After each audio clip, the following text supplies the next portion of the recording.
皆さんご機嫌いかがでしょうか。本チャンネルでは数式モデリング技術の重要性を啓蒙する動画を配信しています。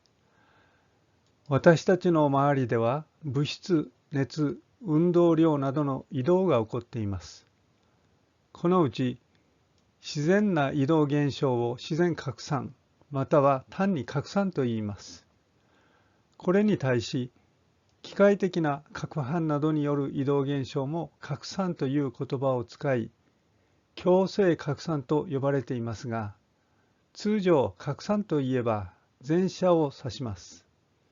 移動するものが物質である拡散は化学反応と密接に関係しており、これを知らなければ化学反応システムに対して数式モデルを構築することができません。そこで今回の動画では物質の拡散に関わるフィックの拡散則についてお話しします。フィックの拡散則には第一法則と第二法則があります。第一法則は一式のように書かれます。ここで C は物質の濃度、X は拡散方向の座標です。N は単位面積を単位時間あたりに通過する物質の量を表す拡散速度であり、流速とも呼ばれます。D は拡散係数であり、拡散する物質や拡散する場の違いにより異なる値を取ります。D は物質が低濃度の時一定ですが、高濃度では物質間の相互作用により濃度の関数となります。1式は拡散速度が物質の濃度勾配に比例することを表しています。すなわち、拡散する方向に対して物質の濃度差が大きいほど拡散速度は大きくなります。また、1式の右辺にマイナスの記号がついているのは、X 座標の向きを拡散方向と同じにとっており、この時濃度勾配、すなわち dc/dx が負の値を取るからです。d は必ず正の値を取るので、これにより n も正の値を取ることができるようになります。突然微分方程式で書かれた1式が現れたため戸惑っている人がいるかもしれませんね。反応速度の定義を思い出してください。ある物質の濃度が化学反応により減少しているとき、例えば N 次反応に対して反応速度を2式で表しましたね。これは時間 t とともに減少する濃度 C の曲線に対して引かれる接線の勾配、すなわち C の時間微分値を反応速度と定義したものです。1式も同じです。拡散する方向に濃度変化があり、これが曲線的であるため、拡散速度がこの曲線上の接線の勾配、すなわち C の X による微分値による濃度勾配に比例するとしたものです。第二法則は3式で表されます。これは濃度が距離ばかりでなく、時間とともに変化する場合の非定常状態における拡散現象に対する法則です。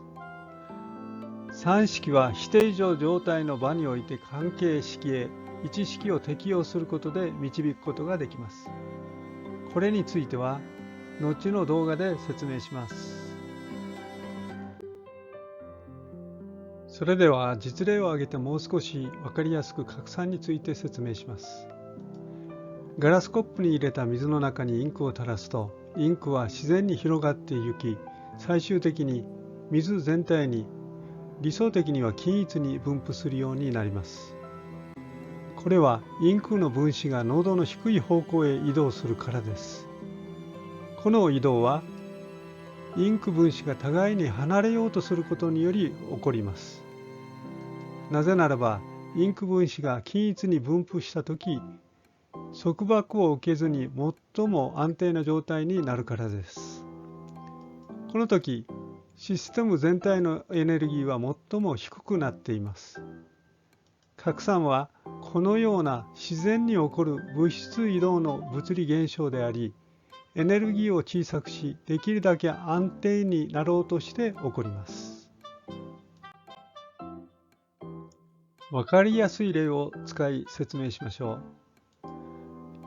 教室で生徒が座って先生の講義を聞いています。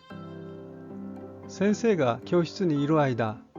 生徒は行儀よく椅子に座っていることでしょう。この時、生徒は好きな行動が取れないためストレスを感じており、エネルギー的に高い状態にあると言えます。途中、先生が何かの用事ができて教室から出て行きました。途端に生徒は緊張がほぐれ、近くの友達と会話をしたり、教室の中を歩き回ったりするでしょう。これはストレスを解消して精神的に安定になろうとする生徒の自然な動きですね。この乱れた状態の時、生徒はリラックスして精神的なエネルギーは前よりも小さくなっています。このような自発的に起こる変化では、エントロピーという熱力学的な状態量が増大します。熱力学について以前の動画第1章 1-5 で話したことがあります。熱力学の第一法則はエネルギー保存則を表します。また、熱力学の第二法則は熱の出入りのないシステム、断熱系において自発的に起こる変化の方向を規定するものです。この法則の表し方の一つに、断熱系で何かの変化が自発的に起こるとき、エントロピーが増大するという表現があります。エントロピーとは実体があるわけでなく、自発的変化の方向を理解するために定義された指標です。さらにもう一つの例を使って知識を発展させましょう。前の動画第1章 1-10 でお話しした固定化酵素反応を思い出してください。酵素が多構成の単体内に固定化されています。基質は単体が浸された水溶液本体中から単体内に移動し、酵素反応により生成物へ変えられます。水溶液が少しばかり攪拌されているとき、単体の表面近傍には水溶液が静止した層、すなわち胸膜が生じます。したがって、基質は液本体から胸膜内を拡散して単体内に入り、さらに単体内を拡散し、酵素と遭遇したとき生成物へ変えられます。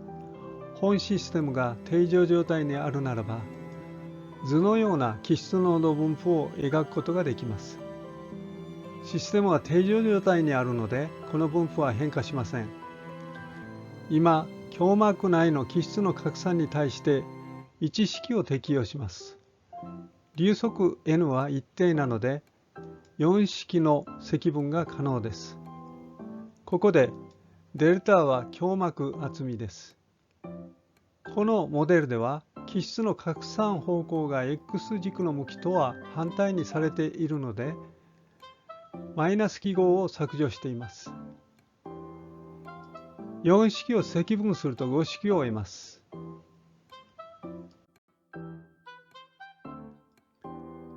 胸膜厚みデルタは数十ミクロンメートルと言われていますが、その正確な測定は物理的に不可能です。そこで工学分野では5式を6式で表します。ここで KL は拡散係数を胸膜厚みで割った値であり、物質移動係数と言います。胸膜は液本体での液混合が大きいほど薄くなります。胸膜厚みデルタは分母にあるので、胸膜が薄くなるほど KL は大きくなることが明らかですね。液が完全に混合され、胸膜がなくなるとき、KL は無限に大きな値になります。このとき、CI イコール CB となります。以上、本動画で述べた FIC の拡散則は、化学反応を伴うシステムにおいて数式モデルを作成するとき頻繁に使用します。よって本法則の意味を十分に理解するように努めてください。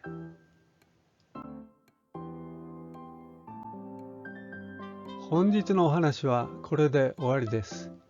いつもご視聴いただきありがとうございます。わからなくなったら遠慮なく質問してください。それでは次回の動画までごきげんよう。